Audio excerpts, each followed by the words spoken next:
நீதிமொழிகள் 12:28 எடுத்து வாசிப்போம். நீதிமொழிகள் 12:28. நீதிமொழிகள் 12:28. நீதியின் பாதையில் என்ன உண்டு? ஜீவன் உண்டு. அல்லேலூயா. நம்ம கடந்த 3 வாரங்களாக தேவனுடைய அந்த ஜீவன் யாருக்குள்ளெல்லாம் இருக்கும். நீங்கள் பழைய ஏற்பாடெல்லாம் வாசித்து பார்த்தீங்க அப்படின்னா, அங்கே சில தேவ மனிதர்கள் பேசும்போது என்ன தெரியுமா சொல்லுவாங்க? கர்த்தருடைய ஜீவனை கொண்டு சொல்லுகிறேன். என்ன சொல்லுவாங்க? அவங்க வாயிலிருந்து ஒரு வார்த்தையை சொல்லும்போது கூட கர்த்தருடைய ஜீவனை கொண்டு சொல்லுகிறேன்னு சொல்லுவாங்க. ஏன் அப்படின்னா, அவங்கெல்லாம் அந்த நியாய பிரமாணத்தை ஒவ்வொரு நாளும் இந்த பகலும் இரவும் விடாமல் தியானிக்கிறவர்கள்.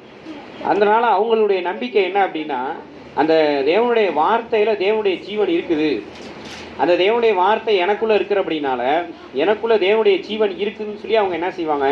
அவங்க வாயிலிருந்து வர வார்த்தைகளை சொல்லும்போது கர்த்தருடைய ஜீவனை கொண்டு சொல்லுகிறேன்னு சொல்லுவாங்க. அப்படிப்பட்ட ஜீவனை உடைய அந்த நீதிமான் தான் பிழைக்கவே பிழைப்பான்னு நாம் வாசிக்கிறோம். முதலாவது நீதிமான் பிழைக்கணும் அப்படின்னா கர்த்தருடைய ஜீவன் அணுக்குள்ளே எதன் மூலமாக வருது அப்படின்னா விசுவாசத்தினால் பிழைப்பான். இதை முதலாவது பார்த்தோம். இரண்டாவதாக ஞானம் தன்னை உடையவர்களுக்கு ஜீவனை தரும், அதை பார்த்தோம். மூன்றாவதாக கர்த்தருக்கு பயப்படுதல் ஜீவனுக்கு ஏதுவானது, கடந்த வாரத்தில் பார்த்தோம். ஞாபகம் இருக்கா? கர்த்தருக்கு பயப்படுதல் ஜீவ ஊற்று. கர்த்தருக்கு பயப்படுதல் ஜீவனுக்கு ஏதுவானது, அதை அடைந்து திருப்தியாய் இருப்பார்கள். திருப்தி என்பது தான் ஆசீர்வாதம். இதெல்லாம் கடந்த வாரத்தில் பார்த்தோம். ஆண்டவர் மகிமைப்படட்டும். கர்த்தருக்கு பயப்படுதல் எப்போ வரும்? தேவனுடைய வார்த்தையை கட்டளைகளை இருதயத்தில் பத்திரப்படுத்தி அதை வெள்ளியை போல நாடி உதயலை போல தேடும்போது தான் கர்த்தருக்கு பயப்படுதல் இன்னதென்று உணர்ந்து தேவனை அறிகிற அறிவை அடைவாய் அப்படி சொல்லி நீதிமொழிகள் 2வது அதிகாரத்தில் முதல் 1 முதல் 5 வசனங்களை நம்ம என்ன செஞ்சோம்? அதை கற்றுக்கொண்டோம். ஆண்டவர் மகிமைப்படட்டும். அப்போ இன்றைக்கு நாம் என்ன பார்க்க இருக்கிறோம் அப்படின்னா, நான்காவதாக நீதியின் பாதையில் ஜீவன் உண்டு. நீதியின் பாதையில் என்ன உண்டு? ஜீவன் உண்டு. இந்த நீதி மார்க்கம், இதுக்கு பேர் என்னது? இந்த நீதியின் பாதைக்கு பேர் என்னது? நீதி மார்க்கம். 2 பேதுரு 2:21 எடுத்து வாசிக்கிறேன். 2 பேதுரு 2:21.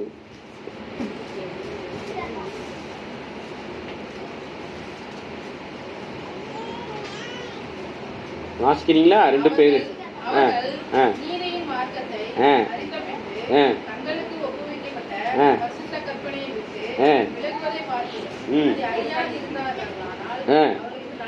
அப்ப புதிய ஏற்பாட்டில் பாருங்க, இந்த புதிய ஏற்பாட்டு சபையை குறித்து இங்கே வேதம் சொல்லுது நீதியின் மார்க்கம். இது என்ன மார்க்கம்? இந்த மார்க்கத்துக்கு பேர் என்ன தெரியுமா? கிறிஸ்தவ மதம் கிடையாது. நம்ம நினைச்சிட்டு இருக்கிறோம் நம்மலாம் கிறிஸ்தவ மதத்தை சேர்ந்தவங்க, நம்மலாம் கிறிஸ்தவங்க, கிறிஸ்தவ பேர் வச்சிருக்கிறோம்.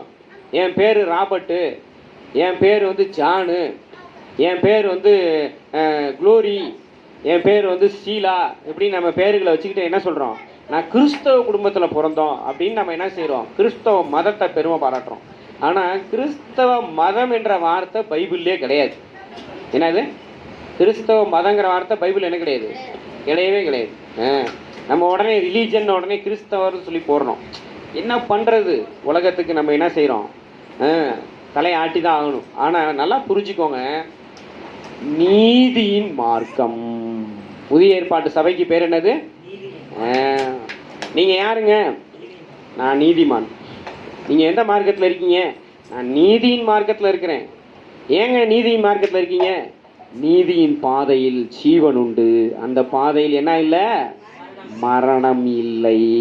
அல்லேலூயா. ஆண்டவர் பார்த்தீங்களா, நம்மளெல்லாம் பாருங்க, வேதம் சொல்லுது அநீதியெல்லாம் பாவமா. அநீதியெல்லாம் என்னவா? பாவம். அது அநீதி மார்க்கம். அது என்ன மார்க்கம்? கள்ள மார்க்கம். அது வேசி மார்க்கம். அந்த மார்க்கத்தில் இருக்கிறவங்களும் இருக்கத்தான் செய்கிறாங்க. ஆனால் நம்மளை ஆண்டவர் அப்படி இருந்த நம்மளை நீதிமானாக ரத்தம் சிந்தி மாற்றினாரு. ஏன் தெரியுமா? நீதிமான் நீதியின் பாதையில் போவான். நீதிமான் எந்த பாதையில் போவான்? நீதியின் பாதையில் போகணுங்க. அந்த பாதையில் தாங்க ஜீவன் உண்டு. அந்த பாதையில் மரணம் இல்லை. ஸ்தோத்திரம். பாருங்க 7 விதமான மரணங்கள் இருக்குது. மொத்தம் எத்தனை மரணம் இருக்குது? 7 விதமான மரணம் இருக்குது. 3 மரணத்தை கடந்து தான் எல்லா மனுஷனும் வந்தாகணும். என்ன மரணத்தை? 3 மரணத்தை. ஆத்துமால மரணம், ஆவியில மரணம், சரீரத்தில் மரணம். இந்த 3 ஆவிக்குரிய மரணத்தை நான் என் வாழ்க்கையில் பார்த்ததே இல்லைன்னு சொன்ன ஒரே ஒருத்தர் யாருன்னா இயேசு தான். அல்லேலூயா. மீதி ஆபிரகாமா இருக்கட்டும், மோசையா இருக்கட்டும், தாவீதா இருக்கட்டும், பேதுருவா இருக்கட்டும், பவுலா இருக்கட்டும், வெளிப்படுத்தின விசேஷத்தை பரலோகத்திலிருந்து பார்த்து வாங்கி எழுதி கொடுத்த யோவானா இருக்கட்டும், இந்த 3 மரணத்தை கடந்து தான் வந்திருக்கிறாங்க. இந்த 3 மரணமும் இல்லாத பிறந்தவரும் வாழ்ந்தவரும் நமக்காக சரீரத்தில் ஜீவனை கொடுத்து மரித்தவருமாகிய இயேசு ஒருவரை தவிர வேற எல்லாருமே பாவிகளும் துரோகிகளுமாக தான் இருக்கிறோம். ஆனால் ஆவி ஆத்மா சரீரத்தில் ஆவிக்குரிய விதத்தில் மரித்தவர்களாக இருந்த நம்மை இயேசு அவருடைய ரத்தத்தினாலும் உயிர்த்தெழுந்தனாலும் இப்போ என்ன ஆக்கிட்டாரு? நீதிமானாக்கிட்டாரு. அந்த இயேசு கிறிஸ்து அந்த நீதியின் மார்க்கத்தை நமக்கு இன்றைக்கு கொடுத்துருக்கிறாரு. எபிரேயருக்கு எழுதுகிற நிருபம் 10வது அதிகாரம் எடுத்துக்கொள்ளுங்க. எபிரேயருக்கு எழுதுகிற நிருபம். நான் ஒரு சில வசனங்களை எடுத்து வச்சுருந்தாலும் சில நேரத்தில் ஆவியானவர் என்ன செய்வார் அப்படின்னா அவர் ஒரு சில வசனங்களை எனக்கு கொடுப்பார் இங்கேருந்து புல்பீட்லேருந்து. அதை தான் உங்களோடு கூட பகிர்ந்து கொள்கிறேன். எபிரேயருக்கு எழுதுகிற நிருபம் 10வது அதிகாரம் 20வது வசனத்தை வாசிங்க.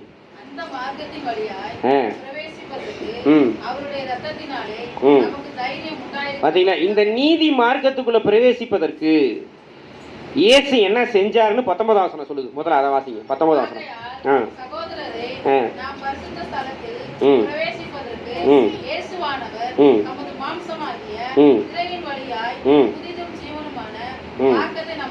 அல்லேலூயா. இந்த நீதி மார்க்கத்துக்கு பைபிள் கொடுக்கிற பேர் என்ன தெரியுமா? புதிதும் ஜீவனுமான மார்க்கம். அல்லேலூயா. இந்த மார்க்கத்தில் என்ன கிடையாது? மரணம் கிடையாது. இதை பழைய ஏற்பாட்டில் நீதிமொழியில் தீர்க்க தரிசனமாக சொல்லப்பட்டிருக்குது. புதிய ஏற்பாட்டில் அந்த தீர்க்க தரிசனம் நிறைவேறுது. எங்க? கல்வாரி சிலுவையில் நிறைவேறுகிறது. எப்படி நிறைவேறுதான்? அவருடைய மாம்சமாகிய திரை கிழிக்கப்பட்டதனால, அவருடைய மாம்சமாகிய திரையின் வழியாக இயேசு சிலுவையில் தொங்கும் போது, நல்லா கவனிங்க, இயேசு சிலுவையில் தொங்கும் போது அங்கே ஒரு மிகப்பெரிய சரித்திர சம்பவம் நடந்தது. என்ன அப்படின்னா, அந்த தேவனுடைய ஆலயத்தில் மாபரிச ஸ்தலத்துக்கு முன்னால் இருக்கக்கூடிய அந்த திரைச்சீலை மேலிருந்து கீழே வரைக்கும் 2ஆக கிழிக்கப்பட்டது. அல்லேலூயா. அப்ப இயேசு கிறிஸ்துவனுடைய அந்த மாம்சமானது நமக்காக திரையாக இங்கே கிழிக்கப்படும் போது அங்க லிட்டரலா ஆலயத்தில் இருக்கிற திரை கிழிக்கப்படுகிறது.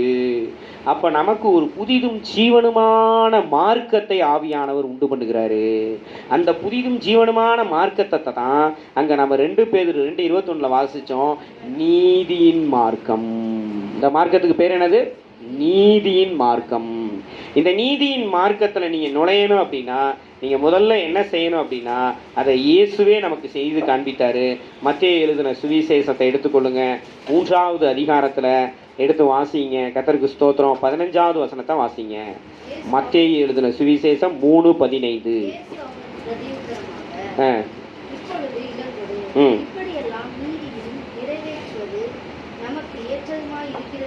பார்த்தீங்கன்னா, இப்படி எல்லா நீதியையும் நிறைவேற்றுவது தான் அவருக்கு ஏற்றதான். அவருக்கு பிடிக்கும். ஏற்றதுனா என்ன அர்த்தம்? எனக்கு இதுதான்ப்பா பிடிக்கும். நம்ம சொல்லுவோம் பார்த்தீங்களா, உளுந்த வடை சாப்பிட்றீங்களா, பருப்பு வடை சாப்பிட்றீங்களா? அப்போ எனக்கு உளுந்த வடை தான்ப்பா பிடிக்கும். ஏன்ப்பா எனக்கு பருப்பு வடை கண்டாலே பிடிக்காதுப்பா சொல்லுவோமா இல்லையா? ஒரு சிலருக்கு பருப்பு வடை பிடிச்சிருந்தீங்களா, அவனுக்கு உளுந்த வடை பிடிக்காது. அது மாதிரி இயேசுக்கு என்ன பிடிக்கும் அப்படின்னா எல்லா நீதியும் நிறைவேற்றுவது தான் பிடிக்கும். இல்லையா? அப்போ அவர் நிறைவேற்ற முதல் நீதி என்ன அப்படின்னா ஞானஸ்தானம் எடுத்தார். இப்பொழுது இடங்கொடு. அவன் சொல்கிறான், ஆண்டவரே நீர் எனக்கு ஞானஸ்தானம் கொடுக்கணும், நான் உங்ககிட்ட வந்து ஞானஸ்தானம் வைக்கிறதா? அவன் சொல்கிறான், எனக்கு பின்னிரு வருகிறவர் என்னிலும் முன்னிருந்தவர், அவருடைய பாதரட்சியின் வார அவிக்கிறது கூட எனக்கு என்ன கிடையாது, நான் பாத்திரனல்ல அப்படிங்கிறான். ஆனாலும் இயேசு என்ன சொல்கிறார் அப்படின்னா, நீ பாத்திரனல்லனாலும் எல்லாரையும் பாத்திரனா ஆக்கும்படிக்கு உங்ககிட்ட வந்து நான் ஞானஸ்தானம் எடுத்து தான்ப்பா ஆகணும் அப்படிங்கிறேன். அல்லேலூயா. இப்போ நம்ம எல்லாரும் ஏன் தெரியுமா நீதிமான்கள்? நம்ம எல்லாரையும் நீதிமான்களாக்க வேண்டிய அந்த நீதியாகிய இயேசு ஞானஸ்தானம் எடுத்தார். இயேசு என்ன எடுத்தார்? என்ன தெரியுமா சொல்லுவாங்க, நம்ம அந்த கல்வாரியில் சிலுவையில் தொங்கும்போது அந்த கல்லை ஞானஸ்தானம் எடுத்தானா, அவன் பரலோகத்துக்கு போயிட்டான். எங்கன்னோ என்னமோ முழு பைபிளை இவங்க தான் எழுதி வச்ச மாதிரி நமக்கு சொல்லுவாங்க. இப்போ இருப்பேன் அவன் பரலோகத்துக்கு போயிட்டானா? அப்போ ஞானஸ்தானம் எடுக்காமல் பரலோகத்துக்கு போகலாம்ல இப்படின்னு விதண்டாவாதம் பண்ணுவாங்க. ஏன்னா அவங்களுக்குலாம் என்ன தெரிலனா சத்தியம் தெரியல. அவங்களுக்கு என்ன தெரில? சத்தியம் தெரில. அவன் பரலோகத்துக்குலாம் போகல, அவன் பரதீசுக்கு தான் போனான். அங்கேயே அவன்கிட்ட என்ன ஆகிட்டான், நம்மக்கிட்ட அடி வாங்கிட்டான். அப்போ அந்த மாதிரி ஆட்களுக்கெலாம் நம்ம என்ன சொல்லணும் அப்படின்னா, நீ கல்லனை பார்த்து கள்ள பயலாக போறியா இல்லை இயேசுவை பார்த்து இயேசுவாக மாறுறியா? என்ன சொல்லணும்? இயேசுவை பார்த்து இயேசுவாக மாறணும்னா நீ இயேசுவை போல ஞானஸ்தானம் எடு, நீதியை நிறைவேற்று. நீதியை நிறைவேற்றினா நீதி மார்க்கத்துக்குள்ளே வந்துடலாம். அல்லேலூயா. நீதியை நிறைவேற்றணும், நீதியை நிறைவேற்றணும். அதனால தான் அங்கே புதிய ஏற்பாட்டில் இந்த ஞானஸ்தான சத்தியத்தை சொல்லும்போது அங்கே தான் ரோமர் 6வது அதிகாரத்தில் சொல்கிறாரு, இந்த புதிதும் ஜீவன் எங்கே வந்திருக்குது? எடுத்து ரோமர் 6 எடுத்துக்கோங்க. ரோமர் 6. இந்த நீதியின் மார்க்கம் புதிதும் ஜீவனுமான மார்க்கம். அந்த மார்க்கத்தில் என்ன கிடையாது? மரணம் கிடையாது. ரோமர் 6வது அதிகாரம் எடுத்துக்கோங்க. அங்கே எடுத்து வாசிங்க. 4வது வசனம் வாசிங்க. ரோமர் 6:4.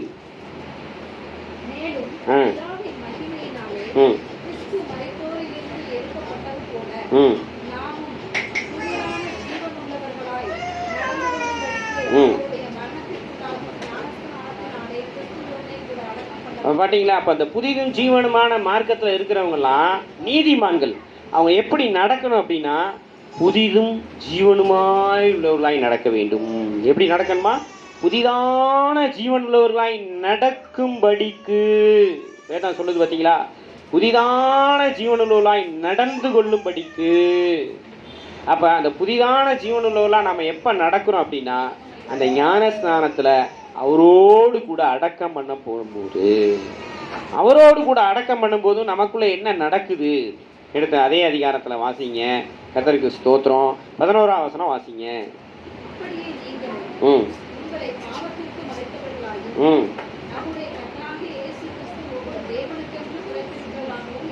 ஆமென், ஆமென். கர்த்தராகிய இயேசு கிறிஸ்துவுக்குள்ளாக தேவனுக்கென்று பிழைத்திருக்கிற வாழ்க்கை இந்த வாழ்க்கை.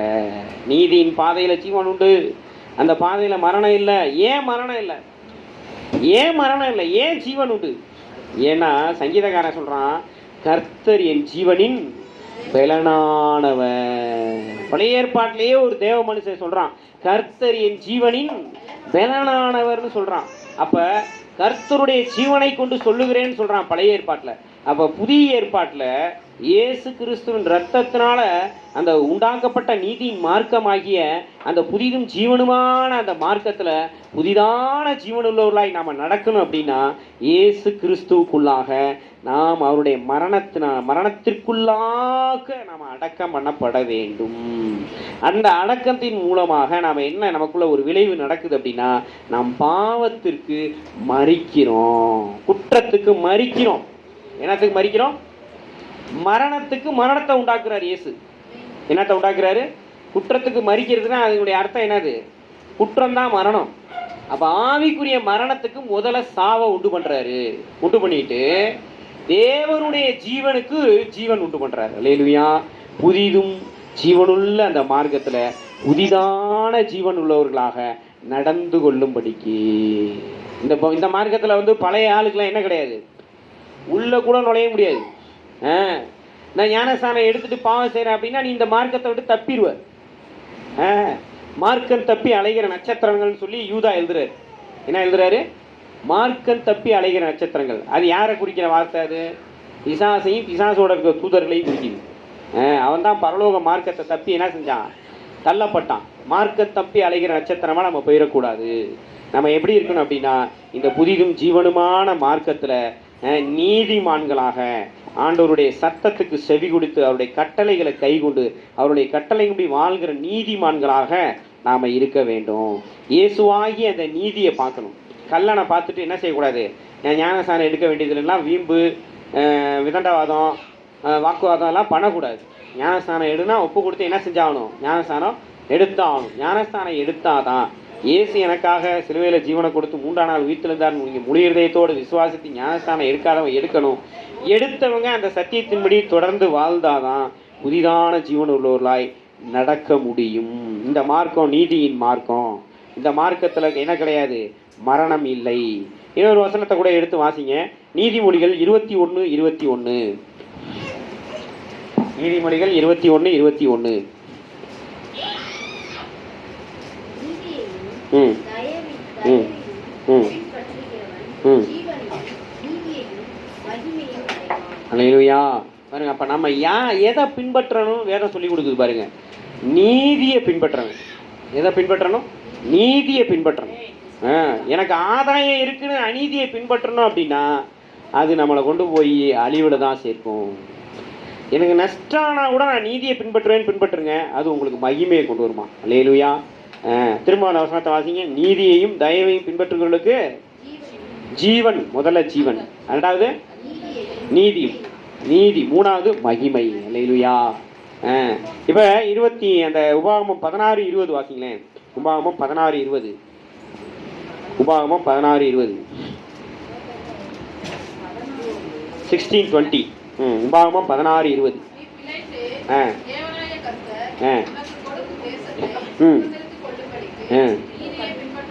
பார்த்தீங்களா? நீதியை பின்பற்றினா தான் ஆண்டவர் கொடுக்குற தேசத்தில் நாம் பிழைத்து அந்த தேசத்தை சுதந்திரிக்க முடியும்.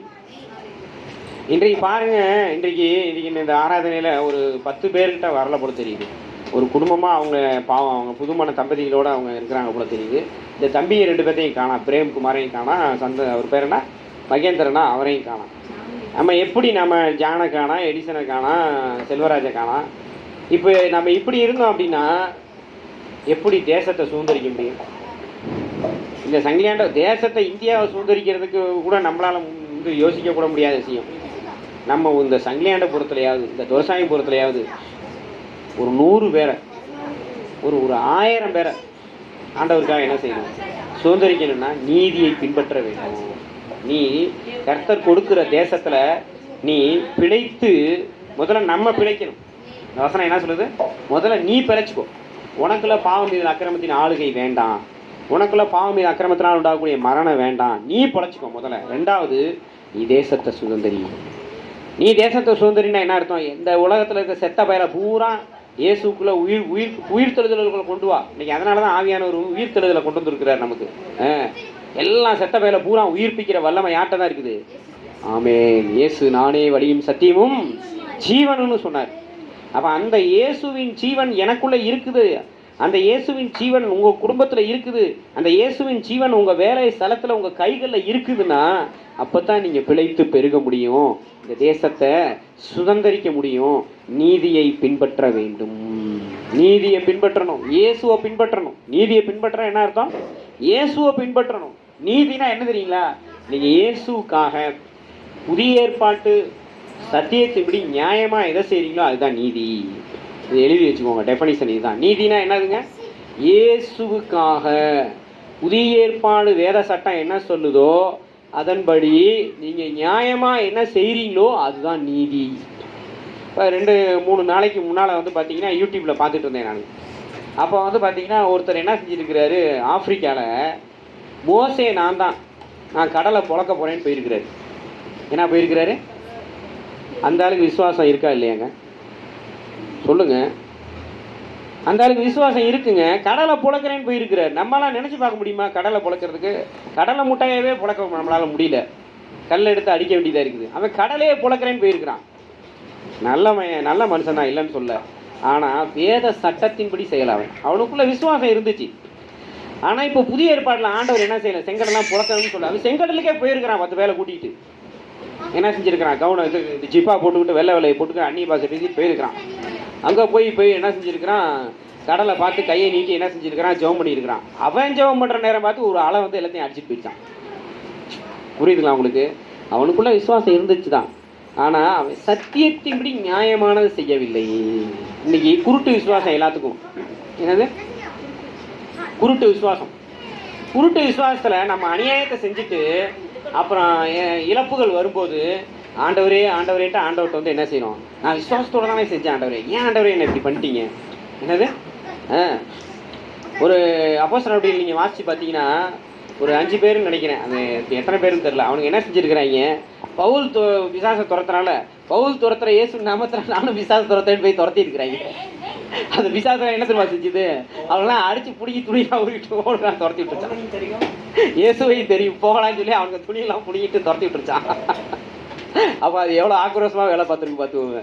அப்போ நாம் என்னதான் செஞ்சாலும் பாருங்க, இயேசுவை பார்த்து நம்ம வேத வசன நியாயத்தின்படி உங்களுக்கு கர்த்தர் கொடுத்துருக்கிற கிருபை என்னவோ அதன்படி நியாயமாக செஞ்சீங்கன்னா அப்போ தான் நீதி உண்டாகும். அல்லேலூயா. நான் மயிரை கட்டி மலையை இழுத்துருவேன்னு, வானத்தை வில்லாக்கிடுவேன்ட்டு, விசுவாசத்தில் செய்கிறேன்ட்டு போய் நீங்கள் எதையாயிலும் செஞ்சீங்க அப்படின்னா அது அக்கிரமத்தை அநியாயத்தை தான் உண்டு பண்ணும், அது சேதத்தை தான் உண்டு பண்ணும், அது உங்களுக்கு அவிசுவாசத்தை தான் உண்டு பண்ணும், அது அநீதியை தான் உண்டு பண்ணும். இப்போ விசுவாசத்தோடு நீங்கள் என்னெல்லாம் செய்யலாம்? ஏன் விசுவாசத்தை எடுத்து இப்போ சொல்லிட்டு இருக்கிறீங்க? இப்போ நீதியை தானே பேசிகிட்டு இருந்தீங்க அப்படின்னு நீங்கள் நினைப்பீங்க. ஏன்னா ஆபிரகாம் விசுவாசித்தான், அது அவனுக்கு நீதியாக எண்ணப்பட்டது. பார்த்தீங்களா? அப்போ உங்களுக்கு எப்போ நீதி வரும் அப்படின்னா நீங்கள் தேவனுடைய வார்த்தையை சரியாக விசுவாசிக்கணும். தேவனுடைய வார்த்தையை உங்கள் இஷ்டத்துக்கு தவறாக விசுவாசிச்சிட்டிங்க அப்படின்னா அது அநீதி தான். புரியுதா உங்களுக்கு? இன்னைக்கு அநேக கிறிஸ்தவர்களிடத்த இதுதான் பிரச்சனை. அவங்கள்ட்ட விசுவாசம் பற்றி பிரச்சனை இல்லை, அவங்களுக்கு விசுவாசம்லாம் இருக்குது. ஆனால் தேவனுடைய வார்த்தையை சரியாக விசுவாசிக்காதனால அது அவங்க கிறிஸ்தவர்களாக இருந்தாலும் அவங்கள அநீதியில் தான் கொண்டு போகுது. தேவனுடைய வார்த்தையை சரியாக விசுவாசிக்கணும். தேவனுடைய வார்த்தையை சரியாக விசுவாசிக்கணும். அதுக்கு என்ன தெரிஞ்சிருக்கணும்? சரியான சத்தியம் தெரிந்திருக்க வேண்டும். இப்போ நான் உங்களுக்கு சொன்னேன் பார்த்தீங்களா, அந்த கல்லை ஞானஸ்தானம் எடுத்தானா அவன் பரலோகத்துக்கு போயிட்டான். இது என்ன விசுவாசம்? இது விசுவாசம் தான், ஆனால் இது கள்ள விசுவாசம், இது கள்ள உபதேசம். அப்போ அவங்கள்ட்ட இருக்கிற நீதி என்ன நீதியாக மாறும்? நானும் ஞானஸ்தானம் எடுக்க வேண்டாம், எனக்கு குழந்தையா இருக்கும்போது தெளிப்பு ஞானம் கொடுத்துட்டாங்க, அந்த ஞானஸ்தானமே போதும், நான் அதை வச்சே பரலோகத்துக்கு போயிடுவேன் கல்லணை மாதிரி அப்படின்னா இது கள்ள விசுவாசம், இது அநீதியை தான் உன் வாழ்க்கையில் உண்டு பண்ணும். அப்போ ஞானவத்தில் இருந்து உயிர்த்தெழுதல் வரைக்கும் நல்ல கவனமாக கேளுங்க. நம்ம பைபிள் ஸ்டடியில் நம்ம என்ன கற்றுக் கொடுக்குறோம் அப்படின்னா, ஆதியில் வானம் பூமி சமுத்திரம்லாம் உண்டாகிறதுக்கு முன்னால் பரலோகங்கள்ல இருந்து நல்ல கவனிங்க, புதிய வானம் புதிய பூமி புதிய எருசலேம் வரைக்கும் ஹோல் பைபிளை 1000 வசனங்களை கொண்டு சொல்லிக் கொடுக்குறோம். ஏன் அதை திரும்ப திரும்ப சொல்லிக் கொடுக்குறோம்? ஏன்னா சத்தியத்தையும் அறிவீர்கள், சத்தியம் உங்களை விடுதலையாக்கும். நம்ம வாழ்க்கையில் அவிசுவாசத்தை விட மோசமானது என்ன தெரியுமா? நீங்கள் தவறானதை விசுவாசிக்கிறது. நல்லா புரிஞ்சுக்கோங்க. இந்த சத்தியத்தை ஏன் சபைக்கு ஆவியானவர் வெளிப்படுத்துறாரு தெரியுமா? ஏன்னா நீங்கள் தான் சபையில் இருக்கிறீங்க, கிறிஸ்துவுக்குள்ளாக இருக்கிறீங்க. கிறிஸ்துவுக்குள்ளாக இருக்கிறவங்க சரியான சத்தியத்தை அறிந்து கொண்டாதான் அவங்களுடைய விசுவாசம் சரியான விசுவாசமாக இருக்கும். அவங்களுடைய விசுவாசமே அவங்களுக்கு என்னவா மாறுது? நீதியாக மாறுகிறது. அப்போ உங்கள் விசுவாசம் உங்களுக்கு நீதியாக இருக்குன்னா என்ன அர்த்தம் அப்படின்னா, நீங்கள் சரியான சத்தியத்தை விசுவாசிச்சாதான் நீங்கள் இயேசுவாக மாற முடியும். நீங்கள் கள்ள உபதேசத்தை விசுவாசிங்கன்னா கல்லனாக தான் மாற முடியும். இன்றைக்கி அநேகர் கள்ள போதவர்களாக இருக்கிறாங்க. ஏன்னா அவங்க கள்ள சத்தியத்தை விசுவாசிக்கிறாங்க. நல்ல கவனமாக கேளுங்க. குழந்தைங்களை பரவாயில்ல விட்டுருங்க, ஆண்டவர் பார்த்துக்குவார், தேவதூதர்கள் பார்த்துக்குவாங்க. நீங்கள் தேவ மனுஷனை பாருங்கள், கர்த்தருக்கு ஸ்தோத்திரம். அப்போ ஆண்டவர் பார்த்தீங்கன்னா சரியான சத்தியத்தை நமக்கு வெளிப்படுத்தி கொடுக்குறாரு. ஒரு சத்தியம் சரியான சத்தியங்கிறத நான் எப்படிங்க விளங்கிக்கிறது சொல்லுங்கள்? ஒரு சத்தியம் சரியான சத்தியங்கிறத நான் எப்படி விளங்கி கொடுக்குறேன்? ஒரு சத்தியத்தை கள்ள உபதேசங்கிறத நான் எப்படி விளங்கி கொடுக்குறது? ஏங்க, கள்ள உபதேசம் எது சத்தியம் எதுன்னு தெரிஞ்சாதான் நான் என்னுடைய விசுவாசத்தை சரிப்படுத்த முடியும். என்னுடைய விசுவாசம் சரியாக இருந்தால் தான் நான் என்ன செய்ய முடியும்? நீதியில் போக முடியும். நான் நீதியை நிறைவேற்றினா தான் புதிதும் ஜீவனுள்ளவனா நான் நடக்க முடியும். புதிதும் ஜீவனுள்ள நான் நடந்தால் தான் என் வாழ்க்கையில் மரணம் வராது. என் வாழ்க்கையில் என்ன வராது? மரணம் வராது. அப்போ நான் கற்றுக்கொள்ளுகிற சத்தியம் சரியான சத்தியமா என்பது நீங்கள் எப்படி கண்டுபிடிக்க முடியும் அப்படின்னா, இங்கே இருந்து பேசுகிற வார்த்தைகளை நீங்கள் நல்லா குறிச்சிட்டு போயிட்டு ஒரு தடவைக்கு 7 தடவை வேத வாக்கியங்களை என்ன செய்யணும்? ஆராய்ந்து பார்க்க வேண்டும். என்ன செய்யணும்? வேதம் சொல்லுது, பேதையானவன் எல்லாவற்றையும் நம்புவான். பேதையானவன் என்ன செய்வான்? அதனால தான் கல்லை பார்த்து கடவுளை நம்பிட்டு இருக்கிறான். பகுத்தறிவாளன் என்ன தெரியுமா சொல்கிறான்? விட்டு எறிடாங்கிறான். அதை பகுத்தறிவாதி என்ன சொல்கிறான்? 2ஆ உடைக்கிறான் அதை. அப்போ கடவுளுடைய வார்த்தை அதை தான் சொல்லுது. அப்போ நம்ம எந்த ஒரு சத்தியமாக இருந்தாலும் அதை வேத வாக்கியங்களின் அடிப்படையில் ஆராய்ந்து பார்க்கணும். குறிப்பாக நல்லா கவனமாக கேளுங்க. புதிய ஏற்பாட்டு விசுவாசிகளாகிய நீங்கள், புதிய ஏற்பாட்டு நீதிமான்களாகிய நீங்கள், புதிய ஏற்பாட்டு நீதிமான்களாகியன்னா ஆதி ஆகமத்திலிருந்து வெளிப்படுத்துகிற விசேஷம் வரைக்கும் வேதத்தை ஆராய்ந்து பார்த்தாலும் புதிய ஏற்பாட்டு நிருபங்கள் நமக்கு என்ன சொல்லுதுங்கிறத தான் நாம் செய்ய முடியும். நீங்கள் நல்லா புரிஞ்சுக்கோங்க. அநேக காரியங்களை இன்றைக்கி ஆதி ஆகமத்திலிருந்து வெளிப்படுத்த விசேஷம் வரை நாங்கள் கற்றுத்தரோன்னு சொல்லி மாறுதட்டிக்கிறாங்க. ஆனால் நல்லா விலகி கொள்ளுங்க, ஆதி ஆகமத்திலிருந்து சொல்லப்பட்ட காரியங்களை இன்றைக்கி நம்ம செய்ய முடியாது. புதிய ஏற்பாட்டு நிருபங்கள் என்ன சொல்லுதோ அதை நம்ம செஞ்சு தான் ஆகணும். அப்போ அதெல்லாம் நம்மளுக்கு மூளை அறிவுக்கு பிரயோஜனமாக இருக்கும், எச்சரிக்கைக்கு பிரயோஜனமாக இருக்கும், வேண்டான்னு சொல்லலை.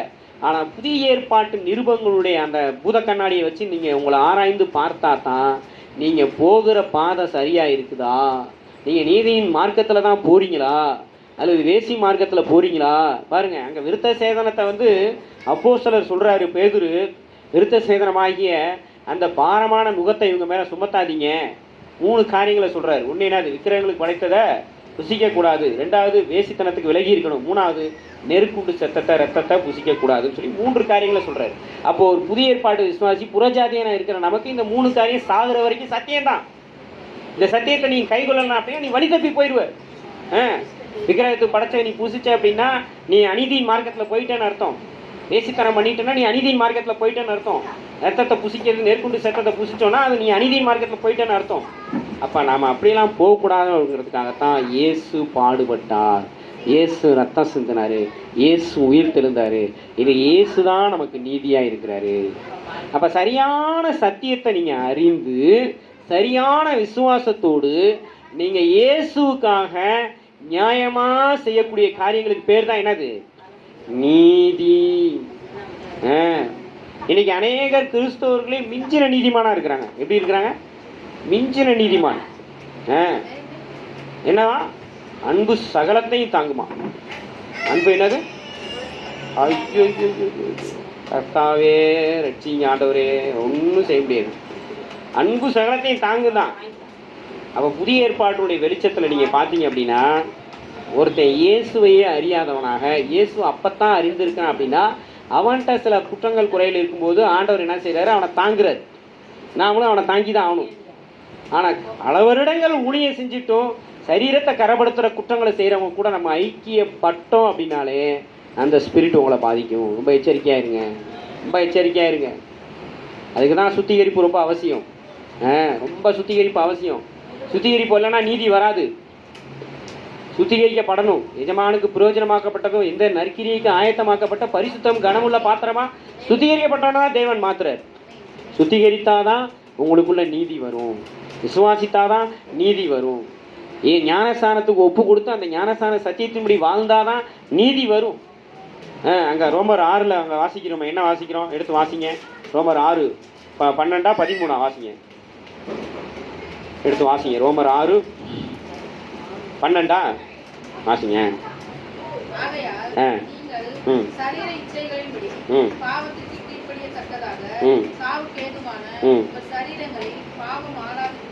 சரீரத்துல பாவம் ஆளக்கூடாது. அப்ப என்னதான் ஆளணும்? 13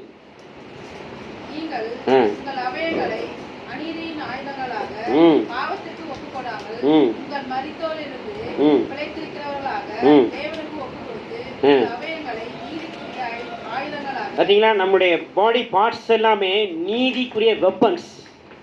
என்ன சொல்றாரு ஆண்டவர்? ஆயுதங்கள். ஒவ்வொன்றும் என்னவா மாறணுமா? ஆயுதமா மாறணும். நம்ம கை என்னவா மாறணும்?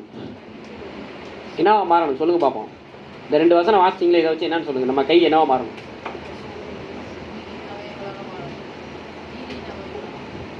நீதியின் ஆயுதமா மாறணும். நல்லா வாசிங்க. நீங்க தானே வாசித்தீங்க. என்ன போட்டிருக்குது? ஆயுதத்தை வச்சு என்ன செய்வாங்க? ஒரு சண்டை நடக்குது, என்ன சொல்லுவான்? நான் ஆயுதத்தை எடுத்துருவேன்டான்னு சொல்லுவான். எதுக்கு சொல்லுவான்? எதிராளிய போட்டுருவாங்க, முடிஞ்சு போச்சு. அதே மாதிரி இந்த 2 கையும் பாவத்தை கொல்லுகிற கையா மாறணும். இல்லையா? இந்த 2 கையும் என்னத்த கையா மாறணும்? மரணத்தை சாகடிக்கிற கையா மாறணுமா? இல்லையா? ஏன் தெரியுமா? இயேசுவோட 2 கைகளும் ஆணிகளால் அடிக்கப்பட்டது. இயேசுவோட 2 கால்களும் ஆணிகளால் அறையப்பட்டது. இயேசுவோட 2 கையிலையும் 2 காலிலிருந்து ரத்தம் சொட்டுனுச்சு. எதுக்காக தெரியுமா? இந்த 2 கை இந்த 2 காலும் பாவத்தை கொல்லணும். அது மாத்திரம் இல்ல, நீதியை செய்யணும். என்ன செய்யணும்? பாவத்தை கொல்லணும், நீதியை செய்யணும். இதுதான், அதுக்கு பேர் தான் நீதியின் ஆயுதம். இப்போ ஒரு கேரட்டை எடுத்தீங்கன்னா ஒரு கத்தி என்ன செய்யுது? கேரட்டை எடுத்தால் கத்தி என்னங்க செய்யுது? முதல்ல தோலை சீவும், முதல்ல ரெண்டாவது தான் காயை வெட்டும். அப்போ முதல்ல பாவத்தை கொல்லணும், ரெண்டாவது நீதியை செய்யணும். அதுக்கு பேர் தான் நீதியின் ஆயுதம். அல்லேலூயா. பார்த்தீங்களா? அப்போ ஆண்டவர் இப்போ நம்மளை எப்படி ஆக்கியிருக்கிறார் அப்படின்னா நீதிமான்களாக ஆக்கியிருக்கிறார். ஏன் நீதிமான்கள் ஆக்கியிருக்கிறார்? கர்த்தர் கொடுக்கிற தேசத்தில் நீ பிழைத்து தேசத்தை நீ சுதந்திரிக்கும்படிக்கு நீதியை பின்பற்றுவாயாக. நீதியை பின்பற்றணும் அப்படின்னா ஞானஸ்நான சத்தியத்துக்கு கீழ்ப்படிங்க. என்னுடைய ஒவ்வொரு பாடி பார்ட்ஸும் நீதியின் ஆயுதம், மறந்துடக்கூடாது. நீதியின் ஆயுதத்தினால நான் அநீதியை கொல்லுவேன், நீதியை நிறைவேற்றுவேன் அப்படிங்கிற ஒரு ஒரு ஒரு மன தெளிவு நமக்கு இருக்க வேண்டும். இரண்டாவதாக விசுவாசம். சரியானதை விசுவாசிங்க. சத்தியத்தை அறிந்து சத்தியத்தினுடைய விசுவாசிங்க. அந்த ஆப்பிரிக்கா தேசத்தில் போன மாதிரி இப்போ போய் செங்கடலை புழக்கிறேன்ட்டு போயிட்டு இருக்காதீங்க. அது மாதிரி நம்ம ஜெபிக்கிற முறைகள் இருக்குது. ஜெபிக்கிற முறைகள்லேயே நீங்கள் தவறாக ஜெபிச்சிங்கன்னா அந்த ஜெபம் கேட்கப்படாது. நீங்கள் சரியாக சத்தியத்தை அறிந்து சத்தியத்தின்படி சரியாக ஜெபித்தாதான் உங்கள் ஜெபம் பரலோகத்துக்கு போகும். நானும் ஜெபிக்கிறேன்னு சொல்லிட்டு ஆண்டவரே என்ன எஸ்தரை போல ஆசீர்வதிங்க ஆண்டவரே. எப்படி உன்னை எஸ்தரை போல ஆசீர்வதிப்பார்? இப்போ அகாசேரியே இல்லையே, எப்படி நீ எஸ்தரா மாற முடியும்? நம்ம எஸ்தராலாம் மாற முடியாது, நம்ம இயேசுவாக தான் மாற முடியும். அல்லேலூயா. இன்னைக்கு சில பேர் சொல்லுவோம், எலியாவின் ஆவியை கொடுங்க ஆண்டவரே. எலியாவின் ஆவி எலியாவுக்கு மட்டும்தான். எலியாவுக்கு அடுத்தது யோவான் ஸ்நானனுக்கு மட்டும்தான். நமக்கு இயேசுவோட ஆவி தான். அல்லேலூயா. இது மாதிரி சத்தியத்தை சரியாக அறிந்து கொள்ளாமல் உங்கள் வாயில் வந்தது செபிக்கும் போது அது அவிசுவாசம் தான்.